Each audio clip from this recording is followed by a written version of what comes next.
현대건설과 정관장 경기 살펴보도록 하겠습니다. 두 팀은 지금 3, 4위로 나란히 중3위권을 형성하고 있고요.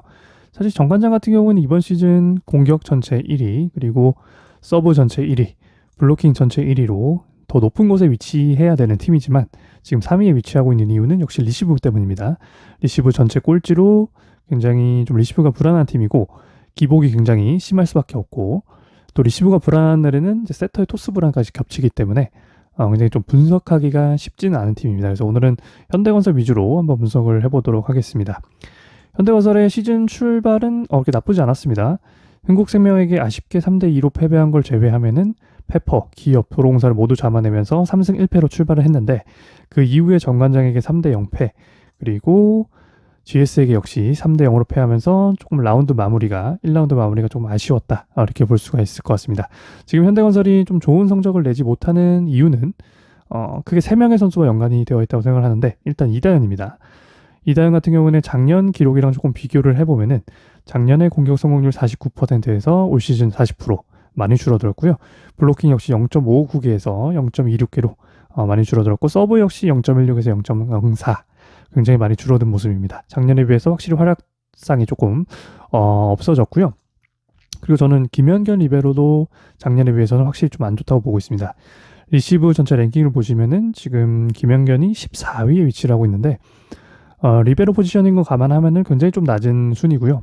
다른 팀들의 리베로 순위를 보시면 뭐 한다에 임명옥, 오지영, 신영경 전부 이제 위쪽에 위치를 하고 있는데, 지금 14위에 위치를 하고 있기 때문에 이 선수의 실력에 비해서는 확실히 이번 시즌 좀 좋지 않은 폼을 보여주고 있다, 이렇게 볼 수가 있을 것 같고, 그리고 지금 모마가 사실 전체 랭킹 10위로 굉장히 처져 있는데, 물론 모마가 부진한 것도 있습니다만 사실 결국 공격 성공률이라는 거는 이제 세터와 공격수의 합이라고 볼 수가 있겠는데, 모마도 부진하지만 김다인 세터도 제가 봤을 때 컨디션이 이렇게 좋아 보이진 않습니다. 그래서 모마가 조금 많이 성공률이 떨어지고 있는데, 사실 모마 같은 경우는 작년 전체 랭킹 2위를 찍었을 정도로 공격이 좋은 선수인데, 올 시즌 아무래도 김다인이 약간 지쳐있지 않나, 이렇게 생각을 하고 있습니다. 지금 말씀드렸던 이다현, 김현견, 그리고 김다인, 이 3명의 공통점은 바로 국가대표 일정을 다 치르고 온 선수들이라는 거죠.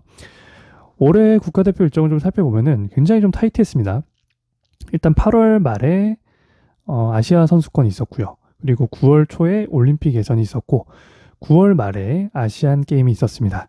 한 달 사이에 약 3개의 세계 대회, 그러니까 국제 대회를 치르고 온 거기 때문에 굉장히 체력적 부담이 있을 수밖에 없고, 이 대회가 끝난 이후에 이제 10월 중순에 V리그가 개막을 했기 때문에 사실상 휴식일이 거의 없었다시피 합니다. 그래서 국가대표를 다녀온 선수들의 체력적 부담이 좀 있을 수밖에 없는 경기고, 현대건설은 그 3명의 선수들이 모두 좀 부진하기 때문에 현재 성적이 안 좋다, 이렇게 볼 수가 있을 것 같습니다. 그리고 지금 현대건설의 라운드 일정을 다시 한번 살펴보면은 시즌 초반 보시면은 굉장히 일정이 타이트했습니다. 이틀 휴식, 이틀 휴식, 3일 휴식 이렇게밖에 없을 정도로 굉장히 좀 타이트한 일정을 소화하면서 라운드 막판에 조금 지친 게 아닌가, 이렇게 생각을 하고 있고요.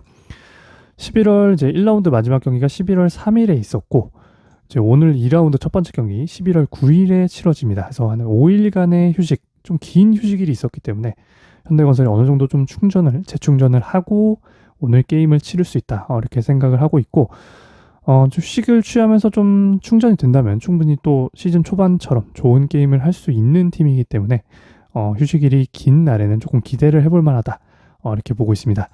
그리고 이제 위파이 같은 경우에는 시즌 초반에 리시브가 굉장히 불안하면서 공격 성공률까지 떨어지는 모습을 보여줬었는데, 이제 시즌을 치르면서 이제 리시브 효율이 많이 올라왔고요. 공격 성공률도 계속해서 올라가는 추세입니다. 그래서 김현견 리베로만 좀 안정을 확실하게 좀 찾아준다면 위파이가 더욱더 공격 성공률을 좀 끌어올릴 수 있을 것 같고요.